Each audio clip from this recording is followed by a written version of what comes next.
passe à la radio. Pas la chanson précédente, vous avez entendu trop lente. Trop lente, mais c'est pas très grave. La vie d'un artiste, je pense qu'elle est rythmée par des hauts et des bas. Ouais. Voilà, j'ai le premier single écrit l'histoire qui a été vraiment très bien joué par les radios. Ouais. Le deuxième aussi un petit peu.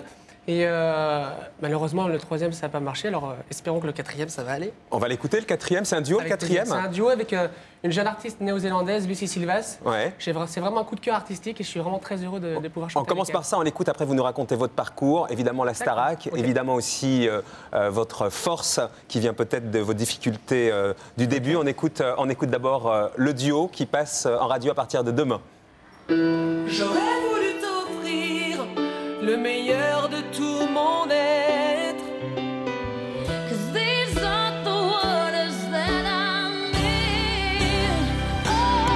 Même si l'amour s'enfuit, j'en inventerai les couleurs.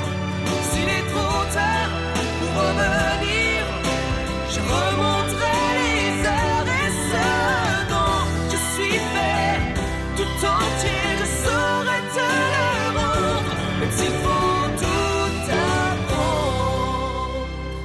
Grégory Le Marchal.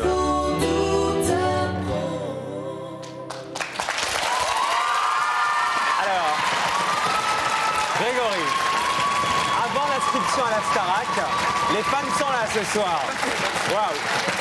Vous disiez, je touchais le fond moralement et physiquement. Ça veut dire quoi? C'est que vous n'y croyez pas, vous étiez un peu perdu avant la Starac? Ouais, c'était quoi votre parcours, Grégory? Vous étiez tout gamin déjà, vous avez quel âge aujourd'hui? Oui, ben là, maintenant j'ai 22 ans. Ah ouais, vous êtes super. C'est un vieux, ouais. Ouais. Ouais. Non, c'est... Non, j'ai eu plusieurs projets avant, Ouais. avant d'avoir l'opportunité d'aller à la Starac. Voilà, j'ai eu des déceptions aussi, bien mon jeune âge, j'ai eu des déceptions. Et puis, Vous étiez déscolarisé, vos parents vous avaient déscolarisé parce que vous vouliez être surtout moi, je voulais être déscolarisé, mais Ouais. j'ai arrêté en seconde parce que je suis une personne qui n'arrive pas à faire 36 choses à la fois. Je suis un passionné. Quand j'ai découvert à l'âge de 15 ans que j'étais un passionné de la chanson, je voulais m'engager à fond là-dedans.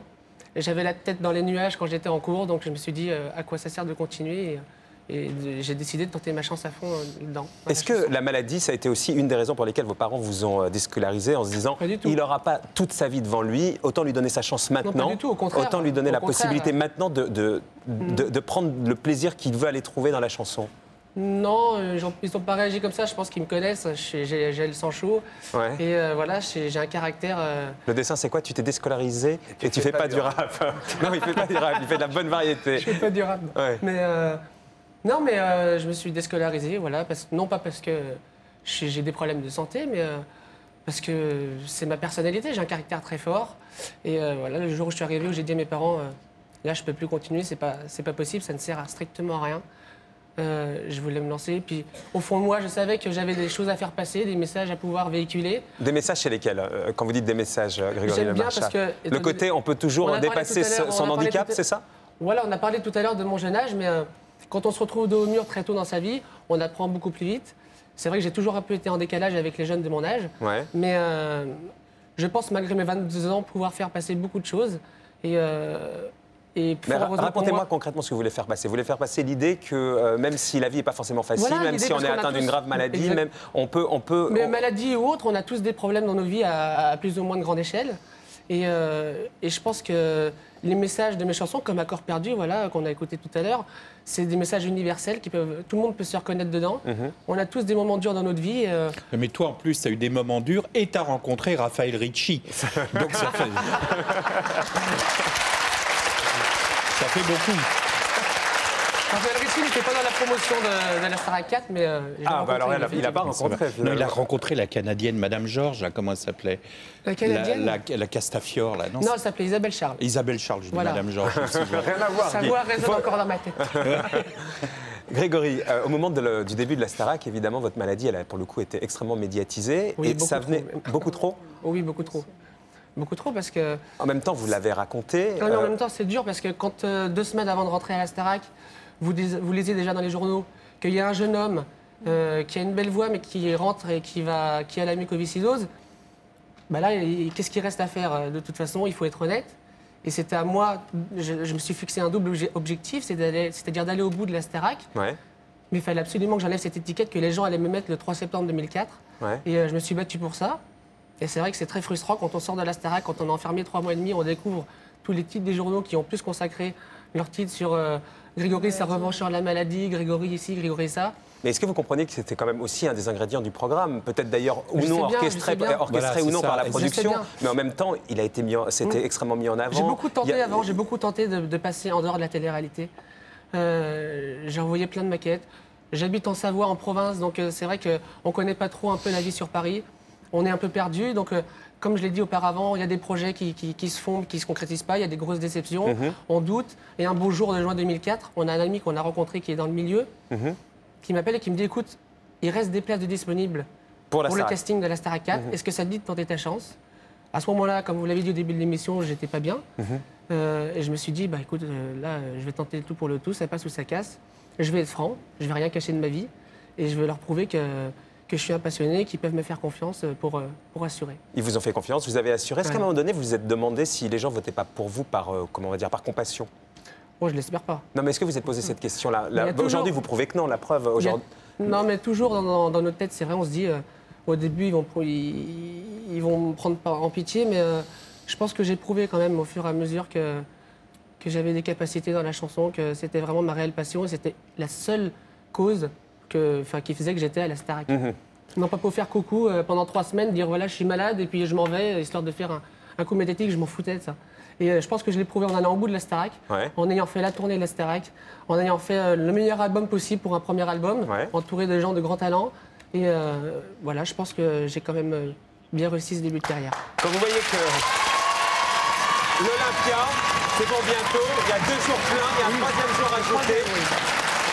Avant de vous inscrire, vous n'y croyez même pas à tout ça. Tout ça, c'est du bonus. Hein. C'est du bonus et j'étais voir Lara Fabian, qui est une artiste qui m'a beaucoup soutenue aussi pendant cette année d'apprentissage.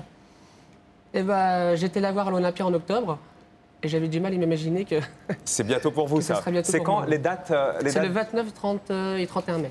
Ah ouais, donc et pour vous, c'est magique, quoi. C'est magique. Évidemment. Il va y avoir une grosse pression, ouais, ça va être super. Vous flippez, Ouais, mais j'adore, ouais.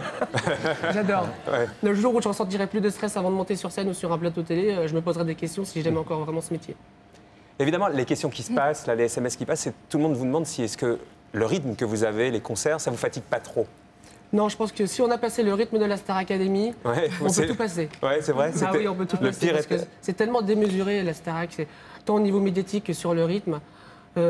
Donc aujourd'hui, vous ne souffrez pas physiquement de Ah, tout je ce que souffre vous, pas du tout tout, ce que au vous devez contraire. affronter. Plus j'ai de choses, mieux c'est. Ça, Donc, ça vous voilà. tient même en énergie.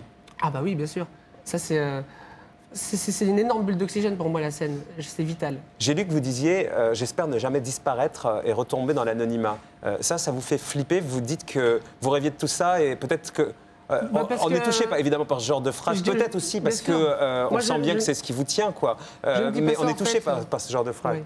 Non, mais je ne dis pas ça pour me faire reconnaître dans la rue, tout ça, ça je m'en fous. C'est plus parce que je sens tellement au fond de moi que j'ai des choses à faire partager au public. Voilà, j'ai envie de me donner à fond et effectivement, j'ai envie de toucher le plus grand nombre de public parce que j'ai la rage, parce que aussi je chante quand je suis sur scène, je chante avec mon cœur et mes tripes et ma tête ne fonctionne pas, c'est juste ça vient comme ça quoi. Ouais. Grégory Le Marchal, Je deviens moi, bientôt l'Olympia. Merci. Qu'est-ce qu'on peut vous souhaiter De faire une bonne tournée. Ouais, La promotion de l'album de Je deviens moi continue. ouais. J'ai très envie de le défendre parce que ça restera une fierté pour l'éternité, cet album. Et donc voilà, j'ai envie encore de prouver plein de choses. Vous avez refusé qu'on fasse une autobiographie de vous, on vous l'a proposé évidemment, plein Oui, de oui. maisons d'édition se sont Non dit. mais faut. Je leur ai dit à ces gens-là que je vais déjà tâcher de me construire une carrière quand même en France. C'est ce qui est sage, déjà très c'est difficile. sage, Grégory, Je ne me ça. prends pas pour un écrivain et ni pour un mec qui va faire une pub pour un shampoing quoi. Donc je reste un chanteur. Ça va. Vous avez fait quoi de votre million d'euros? Oh, bah là, il est placé. Vous êtes petit à petit, sage, c'est que- j'ai acheté un appartement. Ouais, vous avez fait plaisir à la famille. J'ai fait plaisir à la famille. Et puis voilà, déjà, c'est bien. Il y a les impôts qui passent quand même. Donc, il faut faire. faut se calmer.